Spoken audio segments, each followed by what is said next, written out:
emerges. Political cow unveils the lies. Behind the screen, wisdom surges, lighting up hate with her eyes. In the shadows, secrets lurk. She exposes, she ignites. With every post she does the work, unmasking darkness, revealing lights.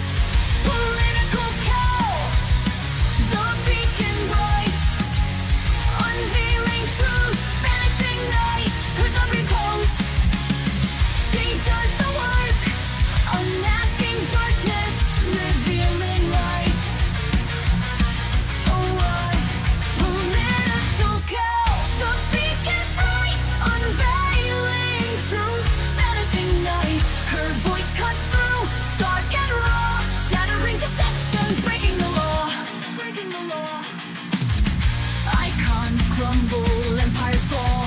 She stands tall, fierce and cold. Her voice echoes a thunderous call. In the chaos, her strength unfolds. False prophets scatter, truth ascends. The world watches, mesmerized. Political cow's battle never ends. In her light, dark meets its demise.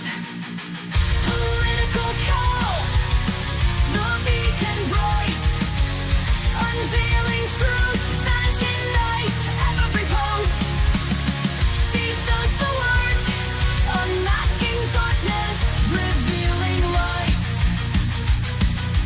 Why?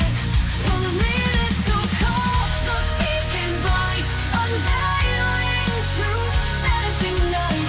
Her voice cuts through, stark and raw, shattering deception, breaking the law.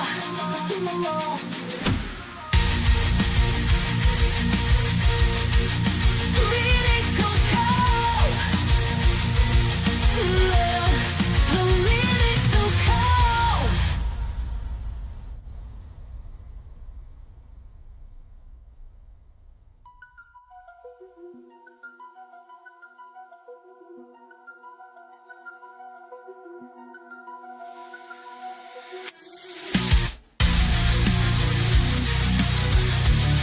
Political cow, political cow. The beacon bright, unveiling truth, vanishing night. Her voice cuts through, stark and raw, shattering deception, breaking the law. Breaking the law, breaking the law, breaking the law. Political cow. Icons crumble, empires fall. She stands tall, fierce and cold. Her voice echoes a thunderous call. In the chaos, her strength unfolds. False prophets scatter, truth ascends. The world watches, mesmerized. Political cow's battle never ends. And in her light, dark meets its demise. False prophets scatter, truth ascends. Truth ascends. The world watches, mesmerized. Political cow's battle never ends. In her light, dark meets its demise. Hey, what's going on, people? Well, for tonight's session, thought I might do something a little bit different. There's a lot of good content on the White House website that I don't think many people are actually paying attention to and taking a look at. Unlike past presidencies where there hasn't been all that much stuff going on, there's summaries of what's going on. You see the titles up here. The Trump Effect shows no slowdown and talks through recent events and actions and so forth, makes connections. So the level of visibility and the desire to make connections of action that they've taken, cause effect sort of scenario, I like that. I want to see more of that. And I mean, you got to think we're 2 days away from being 1 month into the presidency, and there's been so much that has gone on to date. I feel pretty excited about it personally. Hold on, let me get my stuff straightened out here. So, I'll get that fixed up here in maybe a little bit. So let me get just a couple of things here going up front. I did want to, again, as I've been talking about, I think continuously, I'm not thrilled with what the market looks like coming up here. I feel like there is something brewing. We need to really have some focus and attention on this stuff. And the data points I'm always looking at, the household surveys coming in saying, hey, 71%, right? That's a massive number. 71% of Gen Z folks skip meals in order to make ends meet, or they struggle to pay rent on a month-to-month basis. And people then wonder why the youth vote went to Trump in a landslide. It's because those are the massive disconnects of everybody coming out of college with the promise of college that was given to them, and the workforce and the system not being quite set up as expected or as it had been advertised to them, right? 71% can't make rent. Overall, nationwide, it's 50%, according to the Redfin survey that's come out. The survey came out in November. I think they do it at least twice a year, so we probably should have another one refreshing here, maybe in April, which that'll be telling as to how things have progressed from that point. Is 2 months, 2.5 months, 3 months enough for that to shift? I don't think it is, but it's a good level set and understanding as to how things are really going, because the money, the money printing has inflated asset prices, which includes the stock market, which is the measure of success that Democrats have held onto for so long. But I think it's pretty clear that's not exactly what's going to drive us over the mark. So, with that said, I wanted to recognize our channel sponsor, Noble Gold. Go to politicalcowgold.com, and it's very relevant to what we're talking about. The market can change in an instant. You look at NVIDIA investors, they lost $600 billion of market value. It was wiped out overnight, and there's no second chances behind it. Noble Gold Investments is alerting all of their clients to diversify now. Market crashes don't wait. They strike fast. They devastate the unprepared. But for smart investors, they're a step ahead. They've protected and they've prepared their savings. So for almost a decade now, Noble Gold Investments has helped thousands to protect their wealth with gold IRAs and with physical gold. With over $2 billion in precious metal sales, Noble Gold is the trusted choice for Americans serious about financial security. It's gold, it's real, it's yours, it retains value. I think it was floating around $3,800 an ounce recently. I actually didn't check it today, but it's increased significantly over time. And right now, as you can see on the screen there, right now when you open an account, you can get 2 5-ounce Silver America, the beautiful coins, for free with a qualified account. So the question is for you then, are you diversified? If not, when will you act? Is it after your portfolio goes down 10%, 20%, 30%? Or do you take action now and protect your portfolio and protect your wealth? So the next market crash, it's not going to send a warning sign out there, right? So go take a look at politicalcowgold.com, and it'll take you to the Noble Gold website, and you can take a look at things from there. So again, thank you to our channel sponsor, Noble Gold.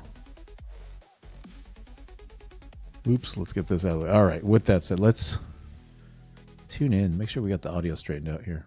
Yeah, we got the audio looking good. Let's check out some of the high news stories that are going here. The Trump effect shows no slowdown. All right, what do we got going on here? Let's see what's going on.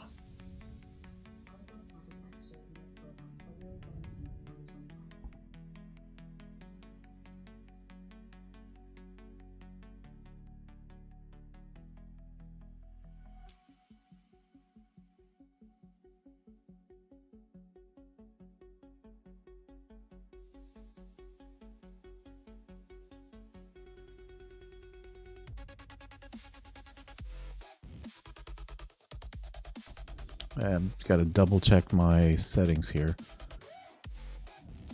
One sec, folks. Okay, I think I fixed that. Sorry, let's start again. How about that? Let's start again. A bit of an audio issue there. Here we go. Article's Trump effect shows no slowdown. February 17th, 2025. In his first month back in office, President Donald J. Trump has taken extraordinary action to usher in a new golden age of America. through border security, deregulation, government accountability, and leveling the playing field for American workers, to name a few. The positive effects of President Trump's policies continue to be felt across the country. Here are some headlines you may have missed this weekend. Top automaker could move some production out of Mexico amid Trump tariff talks, CEO says.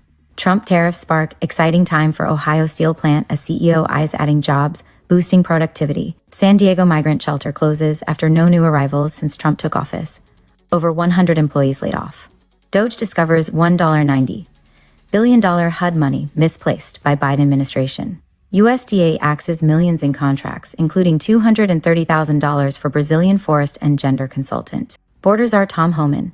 In the last 24 hours, the U.S. Border Patrol has encountered a total of 229 aliens across the entire southwest border. That is down from a high of over 11,000 a day under Biden. I started as a Border Patrol agent in 1984, and I don't remember the numbers ever being that low. President Trump promised a secure border, and he is delivering. So you could see there's clear indications of the policy principles that they stood behind and the response and the reaction that you're seeing by the media, the numbers. The startling one for me, of course, is 229 border encounters versus 11,000 a day. I don't even know how that's possible. How does that even compute? You look between what has happened over that time. Let's dig into one of these. Which one should we take a look at here? And drop it in the chat. I'm looking at the YouTube here for some of the chats. Let me see. Anyone on the TikTok? Yeah, I appreciate you guys on the TikTok over there too. Do I have a consolidated chat stream? Let's check it out. I do. All right. Let's check out one. Automaker told they could move production out of Mexico. Let's take a look at this one here. Fox News reporting in on this. Interesting.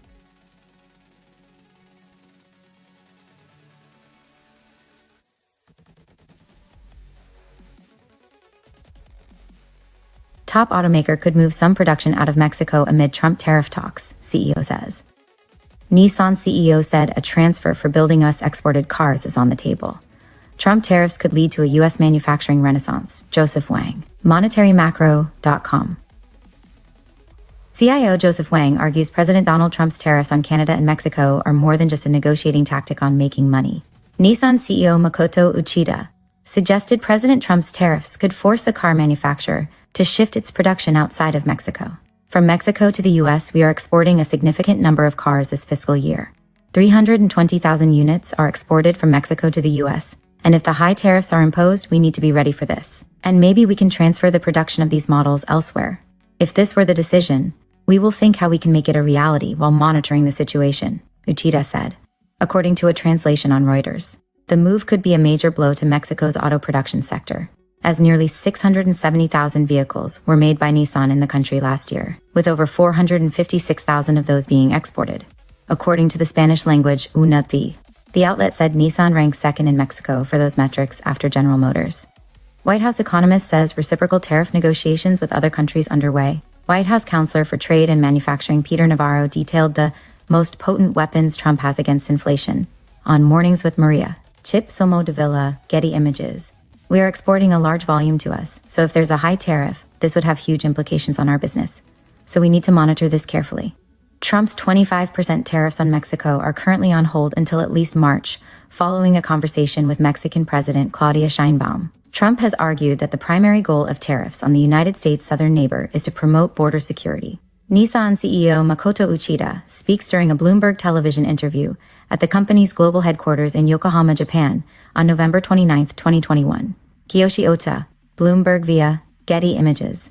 It was a very friendly conversation, wherein she agreed to immediately supply 10,000 Mexican soldiers on the border separating Mexico and the United States. These soldiers will be specifically designated to stop the flow of fentanyl and illegal migrants into our country, Trump said in a Truth Social post after the conversation with Sheinbaum, as critics argued that Mexico has sent in border troops multiple times in previous years. What's happening with Trump's tariffs on China, Canada, and Mexico? Still, Trump said that conversations between the two countries will now be conducted by cabinet officials, including Secretary of State Marco Rubio, Commerce Secretary Howard Lutnick, and Treasury Secretary Scott Bessent, according to the Post at the time. Treasury Secretary Scott Bessent discussed global trade and Trump's tariff plans on Mornings with Maria Friday. Paul Morigi, Getty Images. Click here to read more on Fox Business. However, the possibility of tariffs resuming is causing popular companies in the United States, like Nissan, to consider actions to avoid higher costs if their production lines are based out of Mexico, China, or Canada. Besides the tariffs with Mexico, the White House announced there would be reciprocal tariffs on countries that add a premium to the cost of American goods. By making trade more reciprocal and balanced, we can reduce the trade deficit, grow the United States economy, and improve our trade relationships with trading partners to the benefit of American workers, manufacturers, farmers, ranchers, entrepreneurs, and businesses, Trump said in a memorandum on Thursday.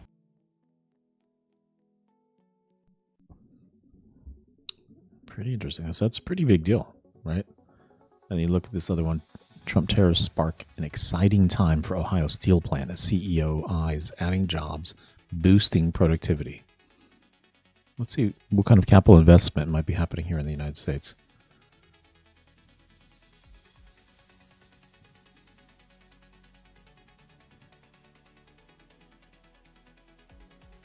Trump tariffs spark exciting time for Ohio steel plant as CEO eyes adding jobs, boosting productivity. Fox Digital exclusively spoke with the CEO of JSW USA, Robert Simon, who has been a leader in the steel industry for more than 30 years. White House defends reciprocal tariffs after Trump issues new executive orders. Fox News senior White House correspondent Jackie Heinrich joined Special Report to discuss President Donald Trump's announcement of reciprocal tariffs on trading partners. First on Fox, President Donald Trump's tariffs will be a boon for an Ohio-based steel mill and its employees, the CEO of JSW Steel USA, a subsidiary of a massive India-based steel manufacturer, told Fox News Digital in an exclusive interview. It's a good piece of the formula that results in our company increasing utilization in the next 12 months, from 68% to probably 84%, and beyond that in years to come. So it's a very exciting time for us. JSW Steel USA CEO Robert Simon told Fox News Digital of Trump's tariff plan in a phone interview on Thursday evening. Simon has served as the CEO of JSW Steel USA since March of last year, bringing with him more than 30 years of experience in the steel industry. He spoke to Fox News Digital following Trump announcing his administration's fair and reciprocal plan on trade, which he celebrated during a press conference as a project that will flood the U.S. with jobs as trading partners move their industries to U.S. soil to avoid tariffs. JSW USA is a subsidiary of Mumbai-headquartered JSW Group, which owns India's second-largest private steel company, JSW Steel. JSW USA has 2 steel locations in the U.S., one at Mingo Junction, Ohio, and another operation in Baytown, Texas. Trump details his reciprocal tariff plans, asks foreign countries to treat us fairly, deliver reciprocity. JSW Steel USA CEO Robert Simon spoke with Fox Digital in an exclusive interview. JSW Steel USA. Simon told Fox News Digital that across his more than 30 years in the industry, U.S. steel manufacturers have complied with strict environmental and safety practices and paid their employees fairly. While foreign steel manufacturers could skirt U.S. regulations while exporting their goods to the U.S., we, as steel producers, we paid our employees fair wages, treated them fairly, met some of the most, if not the most strict, environmental requirements in the world, and those practices in our markets, with the simple supply-demand equation, establishes market pricing. The JSW Steel USA facility in Mingo Junction, Ohio. JSW Steel USA. The frustration is, how is it fair that others that don't treat their employees the same way, don't follow the same rules, don't follow environmental practices? They get government subsidies. How is it fair that they can come into our markets and take market share when it's not an equal playing field? He said. Simon said the Ohio plant alone will likely see a minimum increase of 100 jobs in the next year under Trump's tariff plan. As you look at that increase in utilization, coupled with the overall increase in production that we foresee in the next 3 to 5 years, we estimate, at a minimum, a 100 jobs increase in the next 12 plus months associated with that utilization rate increase, he said. Who gets hit hardest by steel and aluminum tariffs? Trump's administration issued a fact sheet last week restoring a 25% tariff on steel, which detailed domestic steel and aluminum industries and achieving sustainable capacity utilization of at least 80%. JSW Steel USA told Fox News Digital that they are already on track to increase their utilization rate from 68% to 84%, higher than Trump's target number of 80%. Under the first Trump administration, JSW Steel USA notably sued the federal government in 2019 over tariffs regarding imported steel slab materials. The company now makes all domestic steel slab materials as part of the JSW Group's belief that its facilities both make products and supply the product in the communities they serve. President Donald Trump speaks at a rally at Circa Resort and Casino on January 25, 2025, in Las Vegas. Ian Mall, Getty Images. Simon celebrated in his comments to Fox Digital that Ohio families that had long worked in the steel industry are making a return to the factory as the industry reinvigorates under the first and second Trump administrations. JSW USA purchased the Ohio factory in 2018 after it had operated as a Wheeling, Pittsburgh steel plant, but sat dormant for years. Trump advisor teases new golden age of U.S. steel and aluminum. This is a company that had been shut down for over 7 years when we acquired it. We hired a workforce, trained a workforce, all from the local area. What's really cool to see is we've got employees whose grandparents and great-grandparents worked in this same company, which ended up being shut down. And they're part now of reviving that company and bringing it to an offering of products that's extremely competitive and extremely impressive in terms of its value-added products, Simon said. Trump announced a reciprocal tariff plan on Thursday, tapping Howard Lutnick, his nominee for Commerce Secretary, to produce a report on reciprocal trade relations within 180 days. Lutnick said Thursday that he will have the report ready for Trump by April 1st. Howard Lutnick, Commerce Secretary nominee, joins President Donald Trump in the Oval Office of the White House on Monday, February 10, 2025. Al Drago, Bloomberg via Getty Images. What are tariffs, how do they work, and who pays for them? On trade, I have decided for purposes of fairness that I will charge a reciprocal tariff, meaning whatever countries charge the United States of America, we will charge them no more, no less. In other words, they charge us a tax or tariff, and we charge them the exact same tax or tariff. Very simple, he said at the White House on Thursday. Trump touted that the plan will lead to a job boon in the U.S. as foreign trading partners move operations stateside to avoid the reciprocal tariffs. They can build a factory here, a plant, or whatever it may be here, Trump said Thursday afternoon from the Oval Office. And that includes the medical, that includes cars, that includes chips and semiconductors, that includes everything. If you build here, you have no tariffs whatsoever.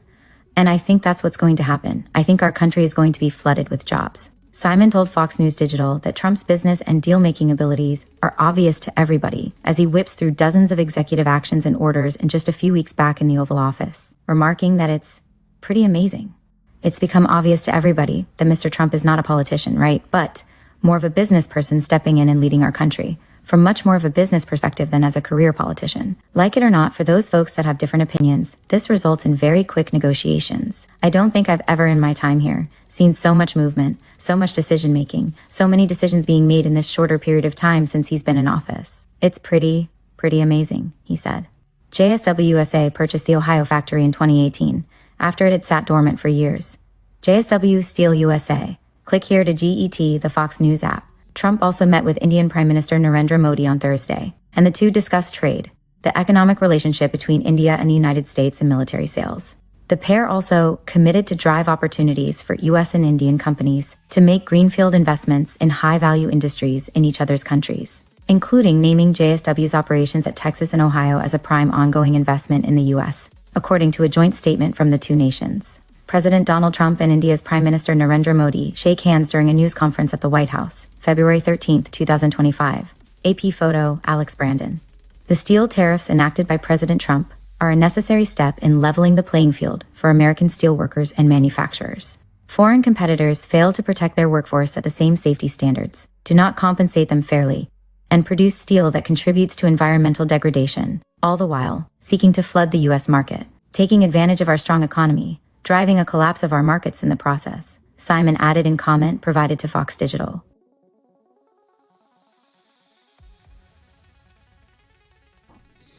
So again, heavy focus on American workers, exemplified through this steel action. Excuse me. They're focused on union-based roles, manufacturing. In this case, dealing with raw materials, mining. I'm curious what else may come out of this. We'll just pick one more. This one was an interesting one. Migrant shelter closes after arrivals from Trump took office. DOGE discovers $1.9 billion of HUD money misplaced. What the heck happened there? How did this much money get misplaced? I don't even know how that's possible. DOGE discovers $1.90 billion HUD money misplaced by Biden administration. $1.90 billion was misplaced by the Biden administration, the Department of Government Efficiency DOGE announced this week in detailing the startling discovery. $1.9 billion of HUD money was just recovered after being misplaced during the Biden administration due to a broken process, DOGE revealed on X, posting screenshots of the receipts. These funds were earmarked for the administration of financial services, but were no longer needed. Secretary Turner and DOGE worked together to fix the issue and de-obligated the funds, which are now available for other use by the Treasury, DOGE added. The announcement comes on the heels of Turner announcing a DOGE task force at the Department of Housing and Urban Development, HUD. I'm happy to announce the DOGE task force here at HUD, Turner, who was confirmed by the Senate earlier this month, said in a video posted to X on February 13th. We will be very detailed and deliberate about every dollar spent in serving tribal, rural, and urban communities across America, he said. With President Trump's leadership, business as usual, the status quo, is no longer the posture that we will take. And with the help of DOGE, we will identify and eliminate all waste, fraud, and abuse, he vowed. We've already identified $260 million in savings and still have much more to accomplish. DOGE has continued to boast of more successes despite panic from Democrats, also announcing millions more in taxpayer savings in the form of a poem on Valentine's Day. Related, MTG shuts down Jasmine Crockett's rant about Elon Musk, DOGE. Roses are red, violets are blue. Today, DOGE and 10 agencies made 586 wasteful contracts bid adieu. With a ceiling value of $2.1 billion and $445 million in savings secured, a perfect Valentine's gift for all taxpayers, well-earned and deserved. The poem reads, today's batch includes a $8.2 million USDA contract for environmental compliance services for the implementation of pilot projects developed under the Partnership for Climate-Smart Commodities. It added, providing details. No, I would seriously suggest that everybody goes to the Doge X account that you see right here and just follow it. See all the stuff that gets released out there. You can also go to doge.gov. They have a government URL, which they publish a lot of good content as it's happening, along with the specific data and everything behind it. I think stuff like this, we probably need a crowdsource. I was hoping that Elon might put even more high for your face. Very funny. That's a good username, high. Anyway, I was hoping that they might put this stuff out there more to get it crowdsourced, because you're doing a lot of work with this tight-knit team that's just combing over the data. But what if it got crowdsourced and it had ultimate visibility and transparency? I think a lot of stuff would get revealed in that point.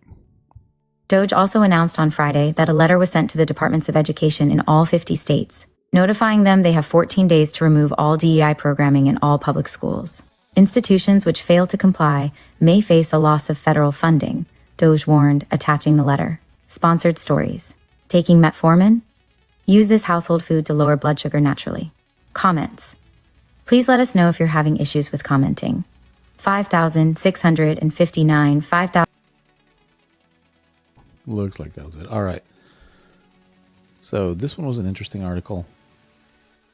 Come on, get back there. Get back. Coming from this main piece on the Trump effect and examples of how it's continuing to make a difference out there. Let's see what else we got. Approves Kentucky man to the location. Message on the 25 Daytona 500. Let's see what he's got to say here. Briefings and statements. Presidential message on the 2025 Daytona 500, February 16th, 2025. Today, I look forward to joining tens of thousands of American patriots in Daytona Beach, Florida for the Great American Race, the legendary Daytona 500, and the official start to the 2025 NASCAR Cup Series.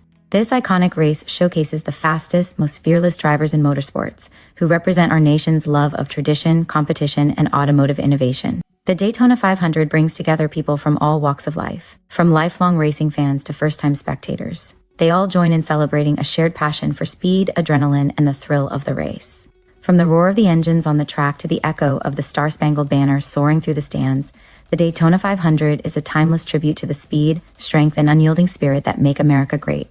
That spirit is what will fuel America's golden age, and if we harness it, the future is truly ours. Since the very beginning, NASCAR has carried forth a proud tradition of honoring our heroic service members for their unwavering courage. While fans from around the world gather today at Daytona International Speedway, we extend our unending gratitude to the selfless men and women in uniform who risk their lives to keep us safe. When the engines start, or the checkered flag waves, and all 500 thrilling miles in between, our soldiers, sailors, airmen, Marines, Coast Guardsmen, and Guardians stand ready to defend cherished traditions like this, and for that, we are truly thankful. Melania and I send our best wishes for a safe and successful race.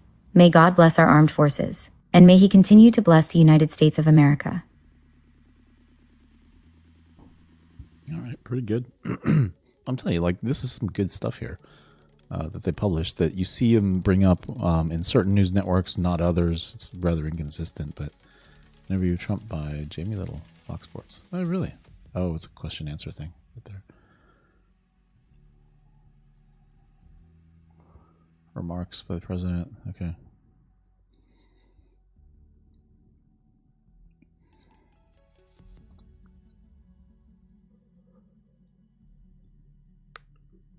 Here's one. National Energy Dominance Council. This is going to be a very big deal. I don't think folks realize it, and then Democrats don't even want to talk about it. Fact sheets. Fact sheet. President Donald J. Trump establishes the National Energy Dominance Council, February 14, 2025. Positioning American energy for the next century. Today, President Donald J. Trump signed an executive order establishing the National Energy Dominance Council. The National Energy Dominance Council will be established within the Executive Office of the President, chaired by the Secretary of the Interior Doug Burgum, and vice-chaired by the Secretary of Energy Chris Wright, and comprised of members of President Trump's cabinet and key government agencies. The council will advise President Trump on strategies to achieve energy dominance by improving the processes for permitting, production, generation, distribution, regulation, and transportation across all forms of American energy. It will recommend a national energy dominance strategy to the president aimed at cutting red tape, enhancing private sector investments, and advancing innovation. The council will facilitate cooperation between the federal government and domestic energy partners, ensuring policy consistency. It will also consult with various public and private sector stakeholders to expand energy production and address cost barriers. Lowering prices and strengthening American economic security, championing domestic energy production is vital both for mitigating price shocks to American families and de-risking the energy supply chain for our nation as well as our allies. American energy dominance is the most reliable way to ensure the stability and affordability of American energy prices. Gasoline prices, as well as overall household energy prices, increased 30% under President Biden. The Biden-Harris administration dramatically slowed the growth rate of American energy production and development, including by instituting a federal oil leasing moratorium, increasing energy permitting times by multiples of what they had been under President Trump, and removing hundreds of million acres from being available for energy production. Over the last 4 years, it is estimated that our nation produced over 2 billion fewer barrels of oil than anticipated by trend, had President Trump's energy policies been kept intact. A vast quantity of lost supply that could have lessened the burden of energy prices on American families. Developing American energy resources will enable our nation to reduce its reliance on foreign entities, including strategic adversaries. While creating policies to restrict American production, the Biden administration asked OPEC Plus to increase production to meet American energy demand. As energy prices rose, the Biden administration was reluctant to enforce American oil sanctions on rogue regimes, allowing Iran to export over 1 million barrels of oil per day through lax enforcement, up from a low of approximately 70,000 under the Trump administration, and temporarily lifting oil sanctions altogether on the Maduro regime in Venezuela.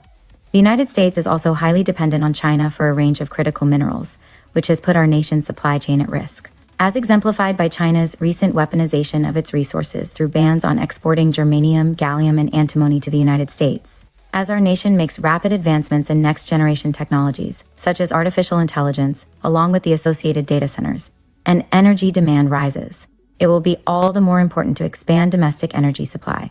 American energy leadership is vital not only for our nation's economic and national security, but also for the security of our allies. America's liquefied natural gas (LNG) industry has played a critical role in helping Europe reduce its dependence on Russian energy, with LNG exports to Europe rising 141% in 2022. And continuing to increase to fill the gap. President Trump warned Western Europe as early as 2017 to rely on American natural gas rather than Russian energy. Restoring American energy dominance, President Trump has a demonstrated track record of empowering American energy production and will return our nation to energy dominance. During President Trump's first term, our nation became a net exporter of energy for the first time in nearly 70 years and transformed into the world's leading oil producer. President Trump expedited the LNG export license process, achieving licensing times 1/6 as long as those seen during the Biden administration, which revoked these reforms. Reduced the permitting time for drilling on federal lands, increasing permit applications by fixed the new source review, which punished companies for repairing and upgrading coal power plants, and opened up millions of acres for domestic energy development. Under President Trump's leadership, American families saved an average of $2,500 per year in utility and gas costs, while the economy at large saw the creation of new American energy jobs.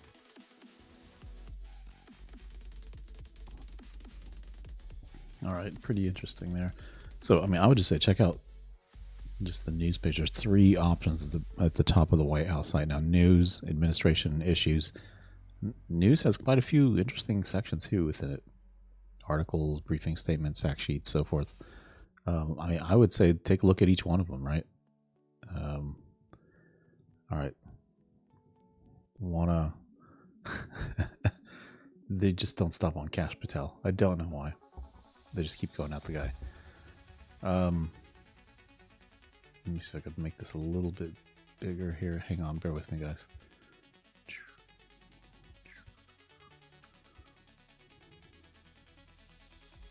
Hopefully it's fitting for you. So they had some stuff to say about Kash Patel's nomination. And it's surprising too, because I mean he's going to be approved. Good afternoon. It's just a matter of time Ready to here. get started? Okay. My name's Glenn Ivey. I'm Congressman who represents the 4th Congressional District in Maryland. I want to thank you all for coming out today for this press conference. We've got some other members who wanted to attend, and they may still try and make it, but they're on the Judiciary Committee, and there's a hearing that's ongoing right now. So they may not be able to make it, but they're going to try. But we thought we should get started and wanted to move forward from there. And maybe when we get to the Q&A, if they arrive, we'll give them a chance to speak then. Thank you for coming. We just sent a letter over to the Senate Judiciary Committee, Chairman Grassley and Ranking Member Durbin, asking them and the other committee members to vote against Mr. Patel for FBI Director. In my view, he is probably the most unqualified candidate for the FBI directorship that I've ever seen. And, you know, there's reasons are legion. We're going to go through some of those today. And I know the Republicans on the Senate Judiciary Committee are likely to go ahead and vote to confirm him anyway, but I thought it was important to try and speak truth to power, and the letter is aimed at getting that done and making sure we let them know that we think he is not only bad for the FBI, but bad for national security and public safety, and also good for domestic enemies like the cartels in Mexico and criminal enterprises that are operating in the United States. I would note quickly before I turn it over that it's not just Democrats who are raising these concerns. You've heard that former Attorney General Bill Barr said when they talked about Patel becoming the deputy FBI director, it would happen over my dead body, was the statement that he made, and I think he published that in his book. Another one, John Bolton, former Trump NSA advisor, he demonstrated no policy aptitude at all. So these are words out of the mouths of Republicans, former Trump administration Republicans. I think it's very clear that we don't want an FBI director who's got an enemies list. We don't want an FBI director who sees his principal mission as a revenge tour. You know, James Brown, one of my favorite performers, has a song called The Big Payback. There's a place for that in funk in the dance floor, but not at the FBI. And with that, I'll turn it over to Representative McClellan, who represents the district in Virginia. Thank you. Good afternoon, everyone. I am Congresswoman Jennifer McClellan. I have the privilege of representing Virginia's 4th Congressional District. And as you heard, we are here to raise the alarm of why our Senate colleagues should reject the confirmation of Kash Patel to be director of the FBI. In our letter to the Senate Judiciary Committee, we expressed our deep concerns over his lack of qualifications, over his history of inflammatory statements. But let me remind you what is at stake. The FBI stands as one of the most critical institutions in our democracy. It is tasked with defending our national security, and it is tasked with upholding the rule of law. The FBI A director must be someone who is of unimpeachable character, impartiality, and have a deep commitment to the rule of law and the administration of justice. The FBI plays a critical role in protecting public safety, in upholding civil rights, and whoever holds this position is responsible for preventing national security threats, maintaining public trust, and uncovering schemes of fraud, abuse, and corruption. Kash Patel does not possess the temperament, the professional experience, or the characteristics necessary to do this critically important job. Now, I represent Virginia, which is home to the FBI Laboratory Investigation, the Operational Technology Division, the FBI Academy at Quantico, 2 FBI field offices, and we have thousands of Virginians who work for the FBI. And those agents who serve our nation and uphold the rule of law throughout their careers deserve better for an FBI director than Kash Patel. He has literally published an enemies list. And under the Trump administration, the Department of Justice has received detailed information about over 5,000 FBI agents who were involved in investigating the January 6th insurrection. These brave men and women took an oath to protect and defend the Constitution of the United States from enemies foreign or domestic.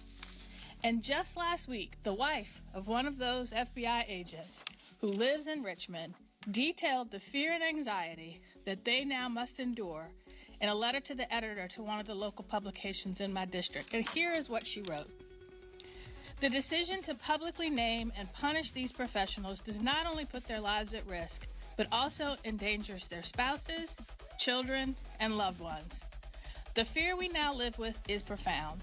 The loss of anonymity has placed us in the crosshairs of political extremism, making even the most basic aspects of going to work, sending our children to school, interacting in our own communities.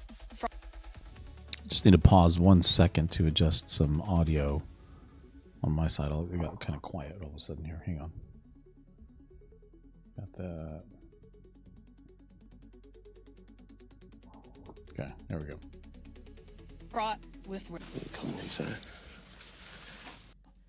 He promised to dismantle the FBI on day one and turn it into a museum to the deep state.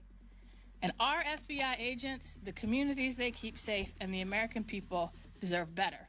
They deserve assurances they will not be subject to political prosecution at the hands of a federal agent. And Mr. Patel has not proven that he can do that. With that, I'd like to hand it over to my colleague from Rhode Island, Congressman Seth Magaziner. Well, thank you very much to my colleagues, Congresswoman McClellan and Congressman Ivey, for convening us here today.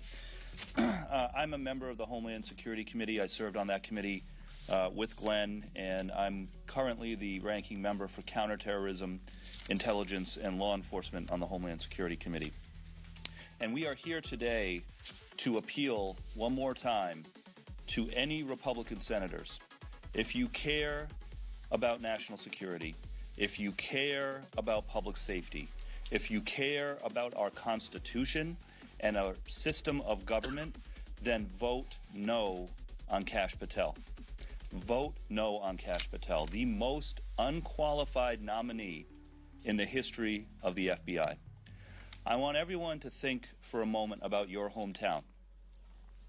In your hometown, would you feel good about a chief of police being hired who had never been a police officer before? Of course not.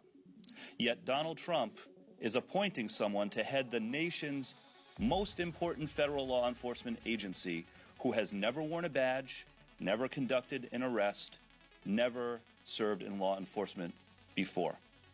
Woefully unqualified. Why is Donald Trump appointing someone so unqualified to lead the FBI? Because Donald Trump knows that Kash Patel will enact a political agenda on his behalf. We should not have a director of the FBI who... You know, it's kind of funny. Recently, it may have been some of the newer Democrats, but they were saying, we've done a lot of work and we've tightened up our message. Our messaging is tightened up, so we're good to go. Not acknowledging anything from polling that's come back from the election and so forth, where again, as I mentioned at the beginning of the stream, 71% of Gen Z voters struggle to pay rent month to month. They didn't go after that stuff. You think they would adjust their party strategy and try to focus it on what the people want, but instead they've hired consultants to help them with their communications, and now they feel their messaging has gotten tighter. So you're seeing him kind of try to deliver that at this point, but I mean, is that enough? Do you want to just have a party of people that only want to win?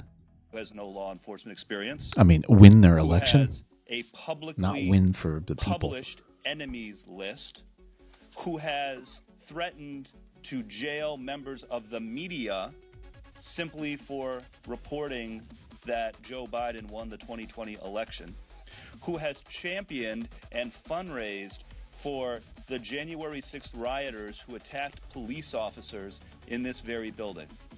This is someone who is dangerous, who is unfit, and who must be rejected. The FBI plays an absolutely crucial role in combating terrorism, organized crime, drug trafficking, human trafficking, and more. It is too important an agency for someone so unqualified to come in and play political games with. That is why we are here today, and that is why we are calling on the senators to do the right thing and vote no. It is now my pleasure to introduce a colleague who serves on the Judiciary Committee, Sydney Kamlager-Dove. Thank you, Seth, and I want to thank Jen McClellan. I don't know who these people are. They and threw also out the Glenn Ivey for leading the this A team charge. here for My name is the Sydney Democrat Party. Kamlager-Dove. I represent California's 37th Congressional District. I just came from the Judiciary Committee, where we actually had witnesses raise their hand and swear under perjury, right, to tell the truth. It seems, well, not to perjure themselves, to tell the truth, which does not seem to be something that we care about with Kash Patel. Kash Patel is a freak, and not the Rick James kind. It is a thumbs down for Crooked Cash. This is a guy who openly attacked the FBI and compromised its relationship with the intelligence community, and now he could be running the damn thing? That is just plain stupid. The baseline qualification for any leadership position should be respecting the organization and its employees. I mean, that is a very low bar. But like 99% of Trump's nominees, Kash Patel embodies the only two attributes needed to serve in this administration: complete unqualification and an unhealthy obsession with Donald Trump. And he takes the latter to a whole new level. The first time he served in Trump's administration, he took heat for being singularly focused on pleasing Trump. And when that gig was up, he missed Trump so much that he wrote a series of children's books praising King Donald. That is sick. And now he's promising to go after those he considers the deep state and enemies of Donald Trump. And last I checked, when I just got on the website today, that is not what the website for the FBI says. It says to protect the United States and its citizens and to uphold the Constitution. But where is that line? Is he going to target Granny for posting on Facebook about Don and Elon stealing her Social Security check? Will his goons show up at the doors of election workers who resisted Donald Trump's attempts to overturn the results of the 2020 election? Who knows? We don't even have the answers for those questions. Americans should not have to worry about their FBI director being more focused on hunting down Trump's foes than terrorists. And Kash Patel is so dangerous that even Republicans warned he was bad news, until Donald Trump told them to shut up and get in line. So my question is this: why are Republicans okay with Crooked Cash lying under oath and committing perjury? And why are Republicans okay with turning up the Constitution? But if Kash Patel is confirmed, Americans will be less safe, and it will be because of every spineless, un-American, unpatriotic Republican who prioritized loyalty to Donald Trump over loyalty to their constituents and the United States Constitution. Thank you, and I'm going to give it back to Glenn Ivey. Thank you, Representative. I just kind of wanted to sort of understand a lot of the stuff that you guys have pointed to in terms of his history, his comments on podcasts. A lot of this stuff has been out there for a while.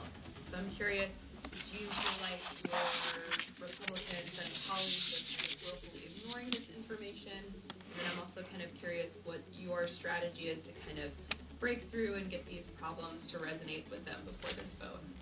Well, you're right. I mean, a lot of this has been out actually for years, including some of it came from his book that he wrote himself. I think Senator Durbin raised a new issue, though, with respect to whether he lied under oath, with respect to having no knowledge of the effort to purge the FBI. I think he testified he didn't know anything about it in several variations of that. But it sounds like there's a whistleblower who's saying he does. And it is a little curious that the day after he testified, the purge kind of began with the call for the name. So I think that's new information. I think any of that would be, any of these individual aspects would be, I think, disqualifying just on their own. But certainly when you add them all up together, I think that's clearly the case. Are there others who want to comment on that? They have selective amnesia, and this is a time when you should not, when you should be doing every single thing you can to make sure. Come to the microphone. They have selective amnesia, and this is the absolute time when you should not. I mean, in some of the hearings we're having of substance, we are talking about terrorists, we are talking about China, we are talking about AI, we are talking about so many issues that are deeply concerning to the American people and to our national security. And it makes sense that you would have someone who's going to be heading the FBI who's honest, transparent, and saying that they're willing to uphold the Constitution. And one of their first acts, even before they are confirmed, is to commit perjury, is deeply concerning for anyone who says that they are an American. Right. Yeah. Mitchell Miller, excuse me, go ahead. No, I'll just add. I mean, look, a lot of these Republican members of Congress, Senate and House, they know that Kash Patel is a bad pick. They know he's unqualified, just like they know Tulsi Gabbard was unqualified and Pete Hegseth and many of the other nominees. But they're scared, right? They are scared of Donald Trump. They're scared of Elon Musk. But they need to be scared of the voters who elected them as well. And part of what we are doing is continuing to educate people, to sound the alarm, because ultimately, if Kash Patel, among others, is as destructive as we fear he will be, then these Republican senators are going to own that for years to come, and we need to make sure that they hear that. All right. Mitchell Miller? Question for Congressman Ivey. As was just alluded to, Kash Patel has said that he wanted to facetiously or not create a museum to the deep state with the FBI headquarters.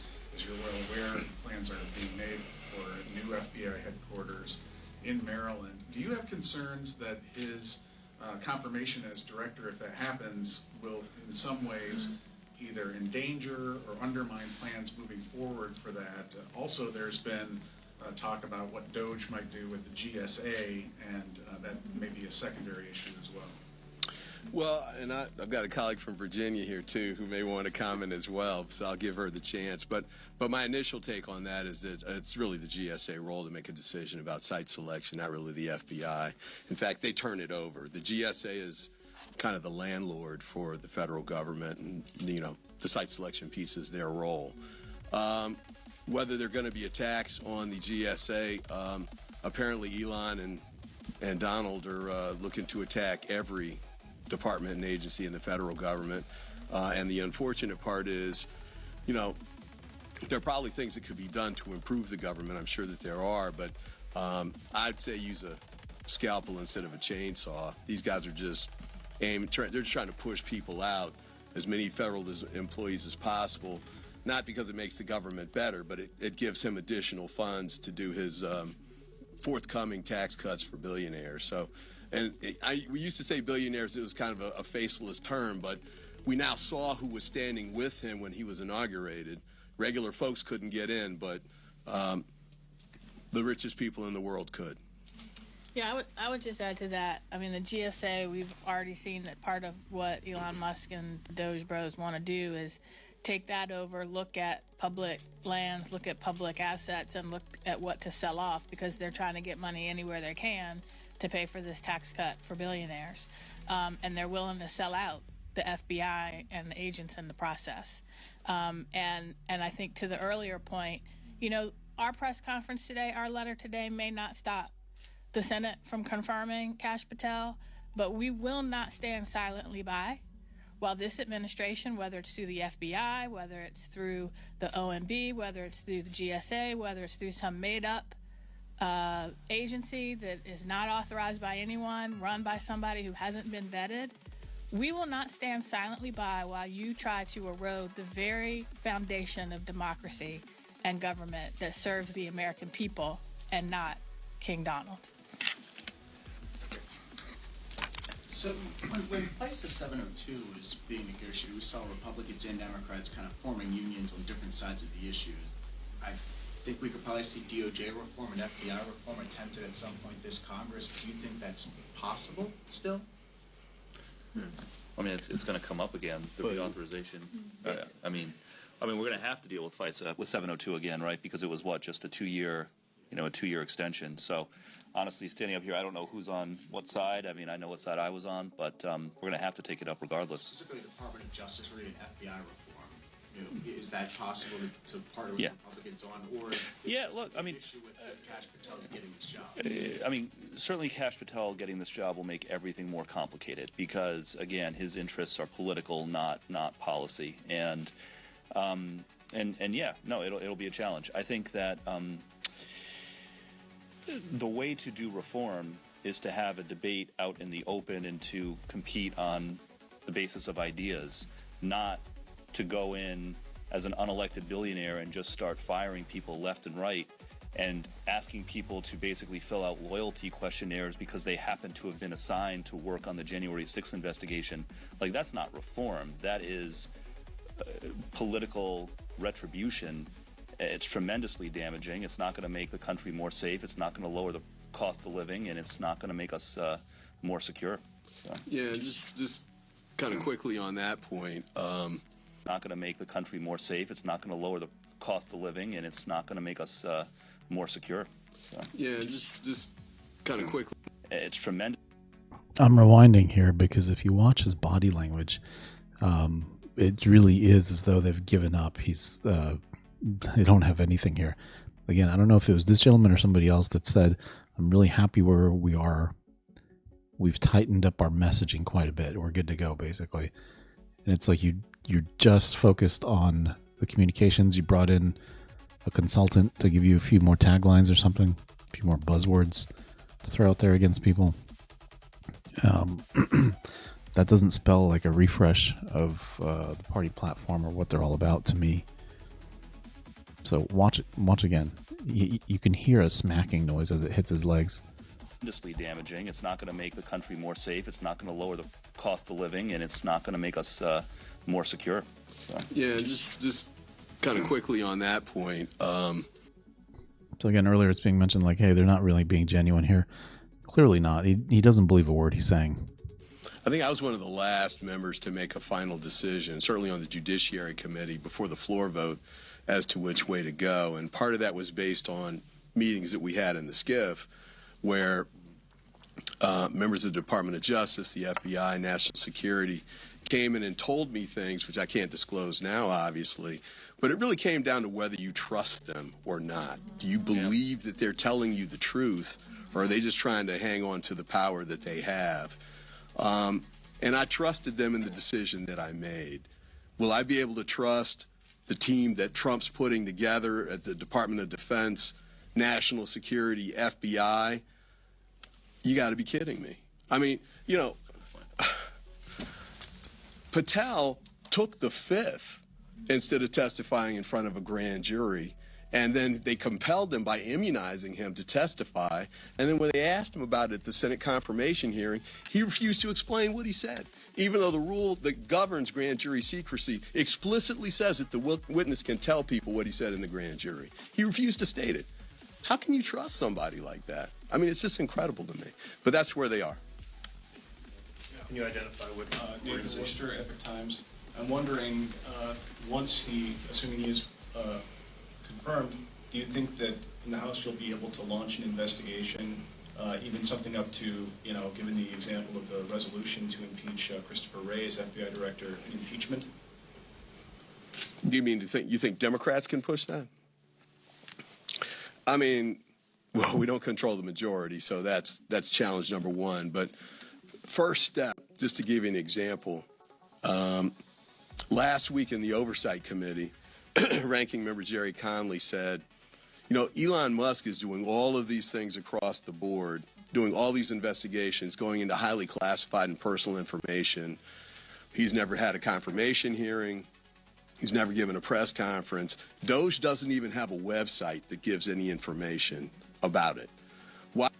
Whoa. Hold on a second. Let's fix that record. Doge.gov.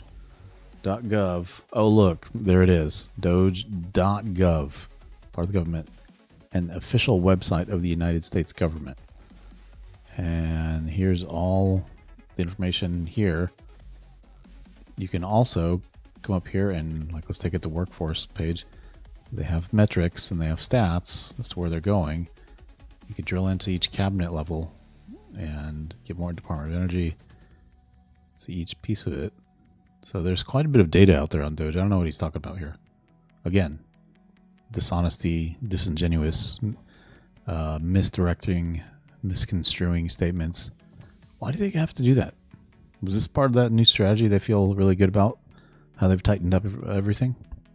Why don't we get a subpoena, Mr. Chairman, and have him come and testify and explain what he's doing? And then yesterday he had the nerve in the Oval Office to talk about the importance of transparency. But do you think he's actually going to come up here? No. And, of course, Comer's not going to issue a subpoena to make him come. So impeachment, if we could just get to transparency, disclosure, and accountability, that would be a big step in the right direction. But the Republicans in the House and the Senate aren't even for that, apparently. Did anyone else want to address that question? Yeah. What's your name? And Torian Small with CBS News. To your point about the ability of what your party can and can't do, there's reporting out that suggests that grassroots allies are a bit frustrated with Democrats for not being able to combat the Trump administration more, especially as it relates to Patel. Senate Democrats, especially in that committee, have laid out this case against Patel in great detail, including Senator Durbin just recently sending a letter to investigate Patel to the Inspector General's office of the DOJ. What's your response to that, to these grassroots allies potentially growing more and more frustrated that you guys aren't doing more? Well, I agree. The only thing I would tweak on that is reach out to the Republicans. Because they're the ones that are actually controlling what happens in the Senate, certainly with the confirmation votes. Most of these have been party line votes, that have been remotely controversial. And we just did a town hall meeting last night. I was doing it with Joyce Beatty in Ohio, and people were calling in saying, what can we do to help? And one of the things we said was, you've got 2 Republican senators in Ohio.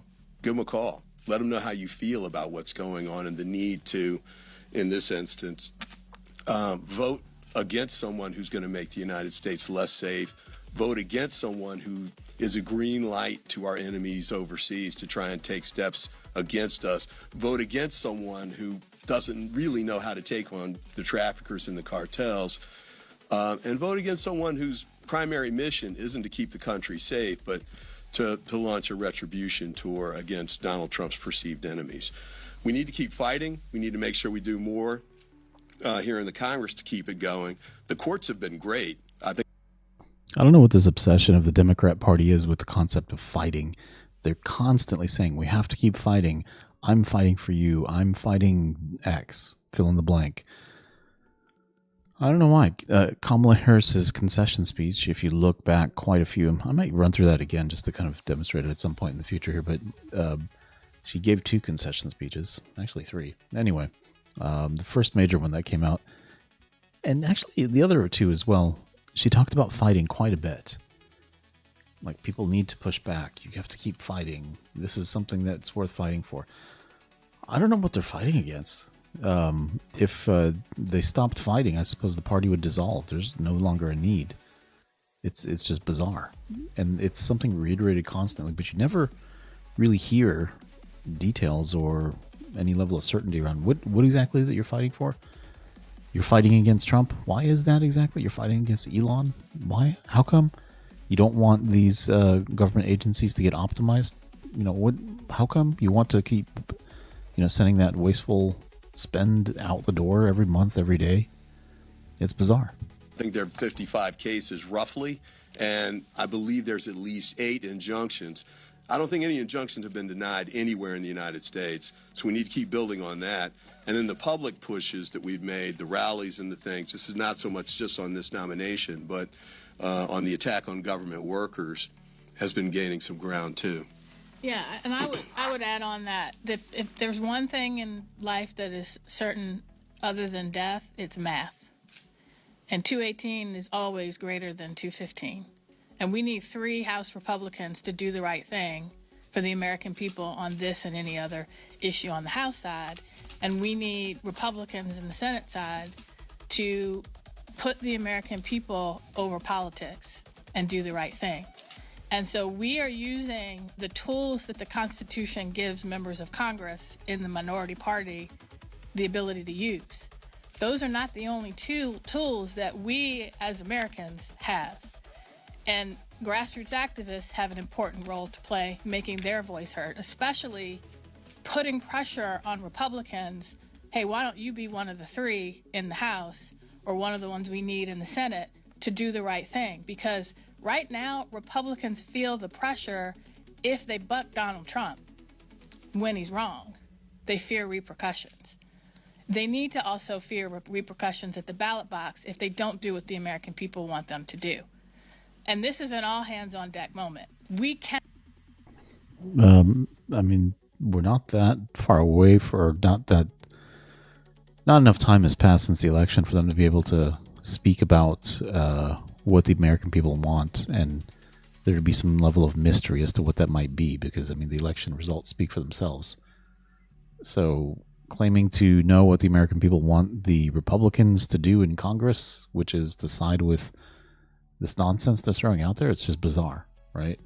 But again, these clips are what hit Rachel Maddow's show and other ones like that, and it keeps the base going, but the base is dwindling rapidly for the Democrat Party. Cannot, as members of Congress, do this alone.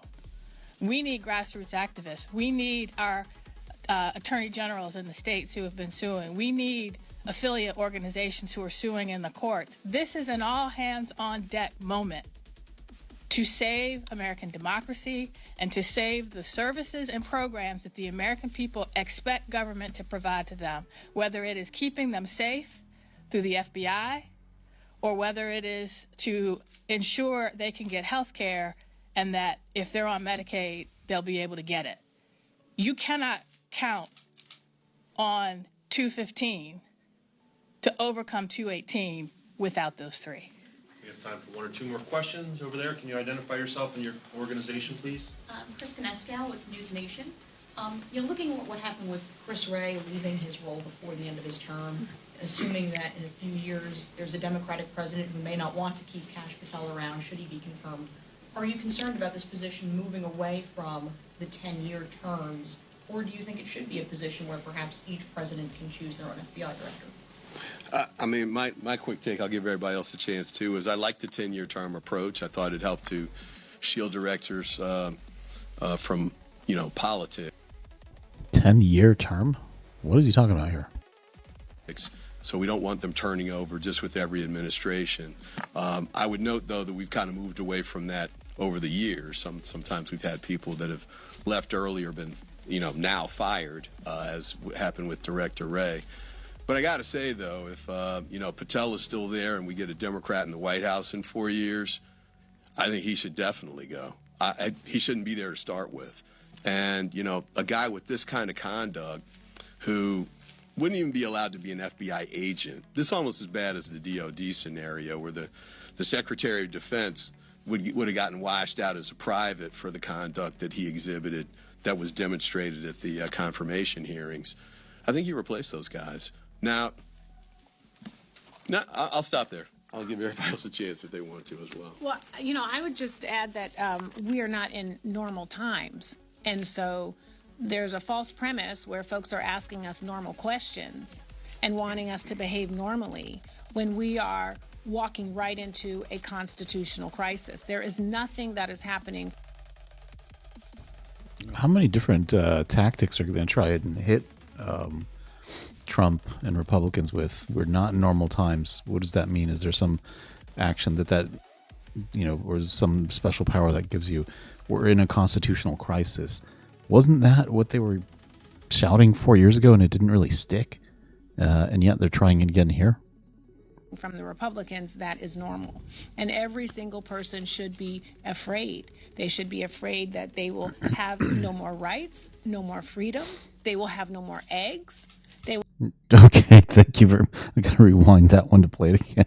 You're getting pretty serious, trying to scare people. You have no more rights, no more freedoms, and you won't have any eggs. Like, what? I mean, if there were any tells to show you that somebody's super desperate, just like grasping at straws to try to, get people convinced to come over to their side and vote. It's bizarre. They're just absolutely bizarre. And look at this guy's face. He's like, "What did you just say? Are you kidding me?"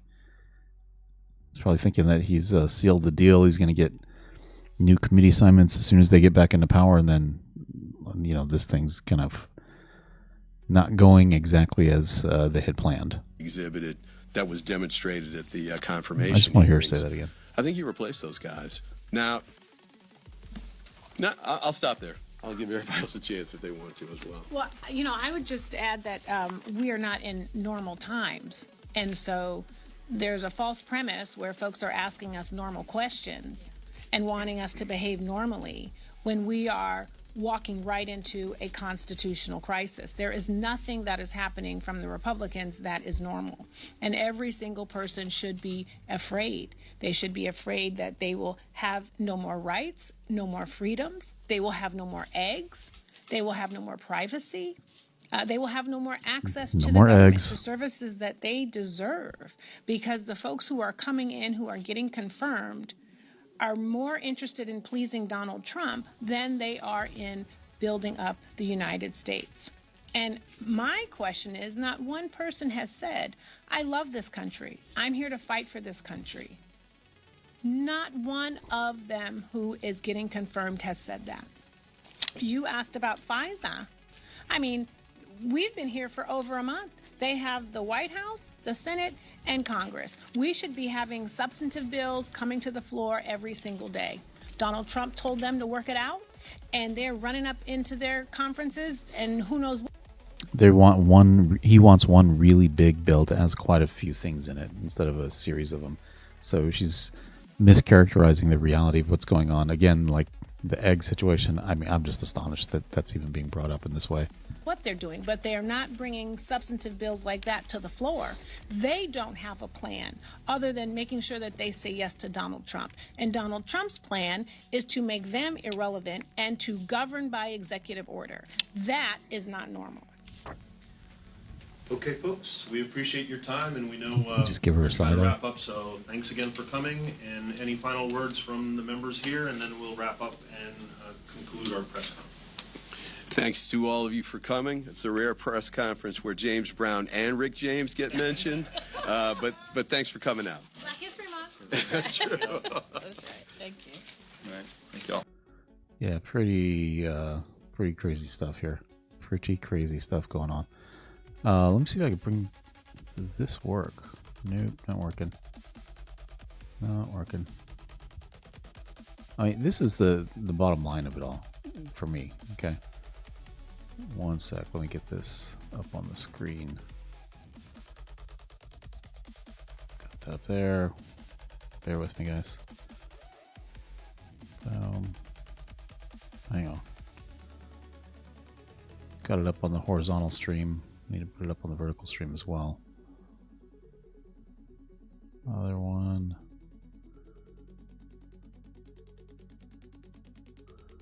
All right. This is the bottom line of it. And Democrats, while they're so excited about tightening up their messaging as to being what's going to enable them to regain power and give some kind of outcome from their fighting. I don't even know what their fighting entails. Like, what are they exactly doing? Here's the disconnect that's happened. with the Democrat Party, right? They've pointed to GDP, they've pointed to the unemployment rate, they've pointed to the stock market as signs of economic success and how great everything is out there in the environment. But what they fail to realize is if the system is broken and you keep printing money and throwing it into that broken system, it's going to inflate asset prices, which is what's happened to the stock market, to real estate.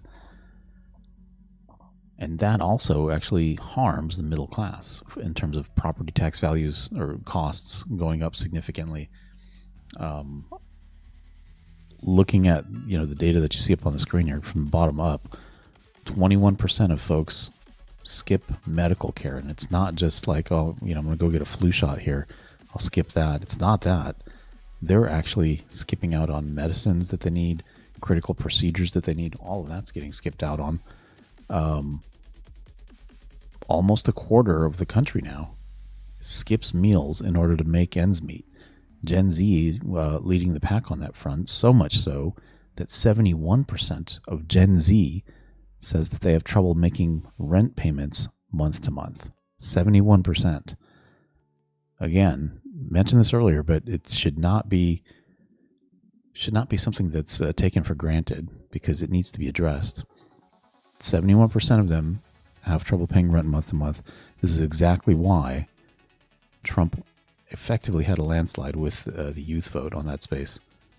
And then, of course, half the country now is saying that they have difficulty paying rent on a month-to-month basis. So the metrics the Democrats talk about and claim victory on and want you to feel like that's your scoreboard, that's telling you how you are doing, it's completely wrong. Yeah, 401ks have gone up and so forth, but daily life for a vast majority of folks is not what they would have wanted it to be. So you have to look beyond just the data that's kind of presented out there. You have to look way beyond that and find other real data that's going to speak to how individuals are doing, how households are doing. Democrats don't want to talk about that. I don't understand why, because they claim to be the party of workers and people, and it's just not the case when you look at it practically speaking and in reality. And look, TA, clockwork. Hey, TA, what's going on? It's really easy to see the difference between the natural outcomes of right versus left policies. The state that voted almost unanimously red this election cycle, almost the worst states to live in. Okay. Blue are the top 10 states to live in. What are the top states to live in? Top states to live in. I'm just curious because I don't know. Oh, it's that U.S. News thing. Okay. Utah's the number 1 state. Okay. That's a red state. New Hampshire. I have no idea what it is. Nebraska. Really? Nebraska? That's crazy. What's going on in Nebraska? Minnesota, of course, that's blue. Idaho's red. Iowa's red. Vermont. Isn't that where Bernie's from? Washington State. Florida, red. Massachusetts. Okay. Seems kind of 50-50 here. The top 10. Got 1, 2, 3, 4, 5. Yeah, it seems 50-50 so far. If it's this U.S. News one that you're looking at. I don't know.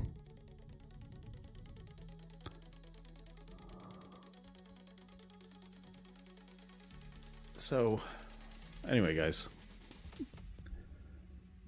I'm going to dive deeper into some of the economic data for future live streams and future content because there's a massive push right now in terms of outsourcing. And are we really in a mode that we want to be in a endless game to just drive ourselves to zero? Is that really the type of scenario that we want to be in? Tucker Carlson spoke about how he doesn't want to displace transportation workers if autonomous vehicles really become a reality, and you can have 18-wheelers that are autonomous and not have to have people driving them.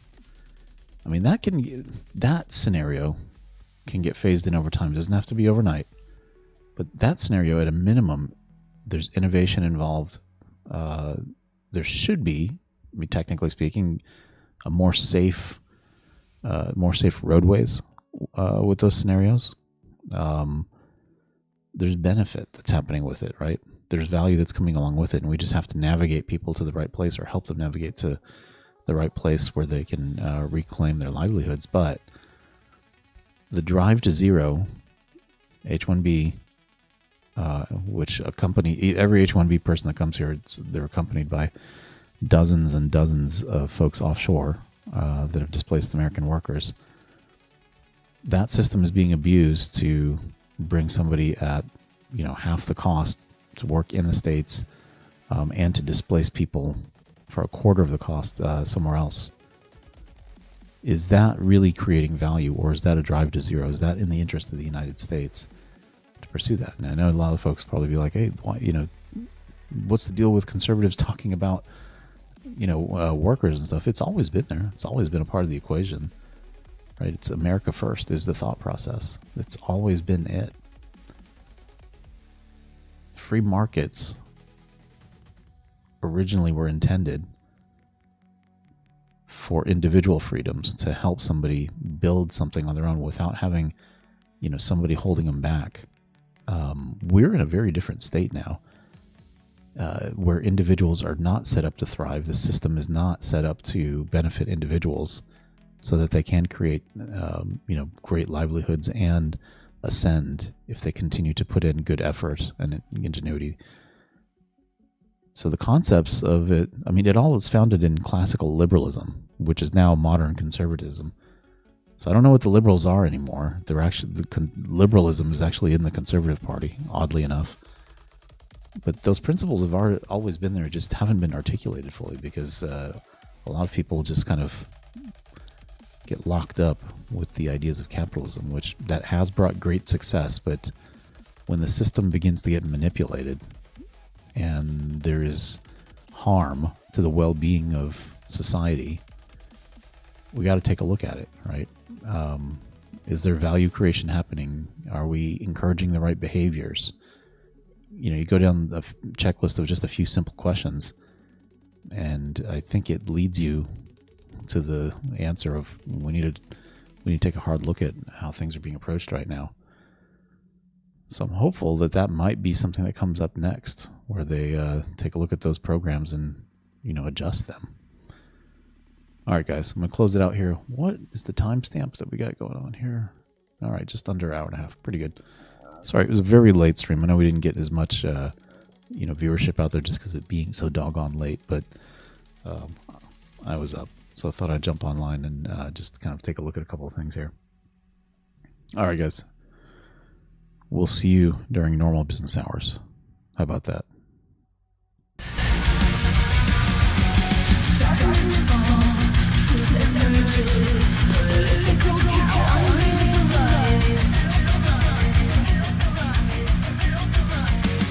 Behind the screen, wisdom surges, lighting up hate with her eyes. In the shadows, secrets lurk. She exposes, she ignites. With every post, she does the work, unmasking darkness, revealing lights. Political cow, the beacon bright, unveiling truth, banishing night. Her every post, she does the work, unmasking darkness, revealing lights. Oh, what? Political cow, the beacon bright, unveiling truth, banishing night.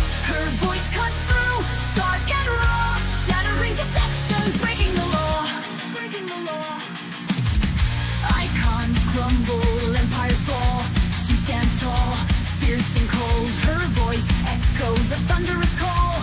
In the chaos, her strength unfolds. False prophets scatter, truth ascends. The world watches, mesmerized. Political cows, battle never ends. In her light, dark meets its demise.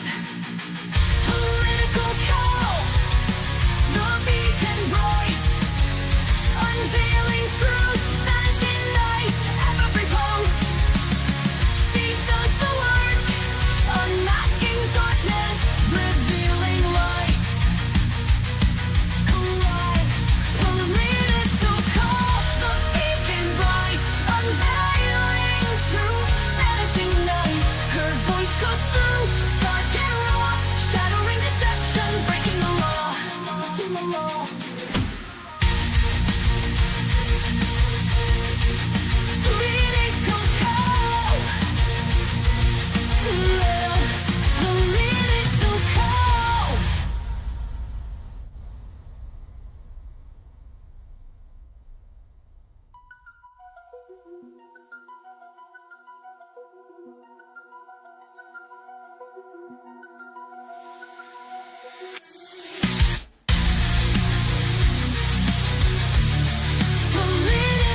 The world watches, mesmerized. Political cows battle never ends. And in her light, dark reaches demise.